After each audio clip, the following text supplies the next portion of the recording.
আপনি জানেন এখন উঠতে কত কষ্ট হয়? আরে জাবালে নূর জাবালে সুর তো দূরের কথা, আরবের যে মরুভূমি, আপনি 1 মিনিট ছাতা ছাড়া দাঁড়াতে পারবেন না। আপনি 30 সেকেন্ড, বলে 30 সেকেন্ড আপনার ফাউটা জুতা ছাড়া ফ্রিজে রাখা যাবে? যারা বিদেশ করছেন, যারা হজ করছেন, তারা এগুলি বুঝবেন ভালো। আরবের গরম এত উত্তপ্ত।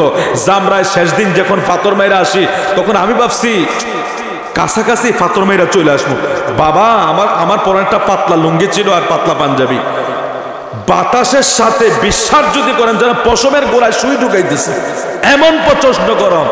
আর সেখানে গিয়ে দেখলাম আমাদের অনেক বাঙালি ভাই বাবারা এই সারাদিন রোদ্রের ভিতরে কাজ করতেছে। আমরা তো হজে গেছি, 1-1.5 মাস আমাদের সহ্য হয় না। আর আমাদের দেশের অনেক ভাইরা ফোন করে বলেন, এই ভাই তুমি যদি আমার লাগা ফোনটা না পাঠাও আমি তোমার সাথে আর কথা বলবো না। বিবি ফোন দিয়া জারি মারে, এই মাসে যদি মার্কেটের টাকাটা না দাও আমি তোমার বাড়িতে আর থাকবো না, আমার যদি এইটা না দাও ওইটা না দাও।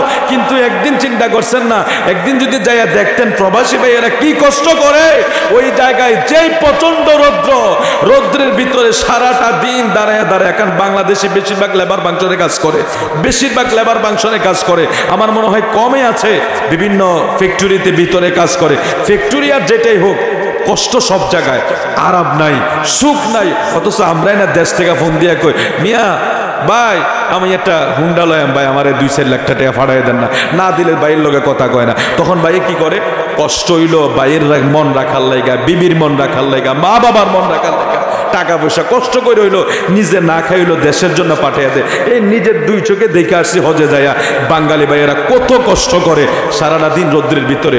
আমি চিন্তা করলাম আমি তো 1 মিনিট দাঁড়াইতে পারি না, 1 মিনিট দাঁড়াইতে পারি না। বিশ্বাস করেন আল্লাহ, যারা প্রবাসী আছে, আমি তারপর থেকে সব মাহফিলে গেলে প্রবাসী ভাইদের উদ্দেশ্যে কিছু বলি, কারণ এরা হলো এরা রেমিটেড যোদ্ধা।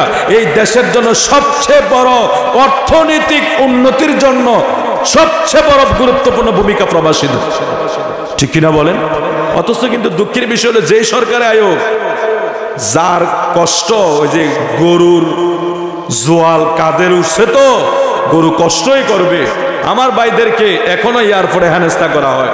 এখনো যে একটা আশা নিয়ে নামছিল যে বিমানের টিকিট বিভিন্ন কিছু কমবে, প্রবাসী ভাইয়ের একটু শান্তি পাবে, ওই যেই সে হয়ে গেল।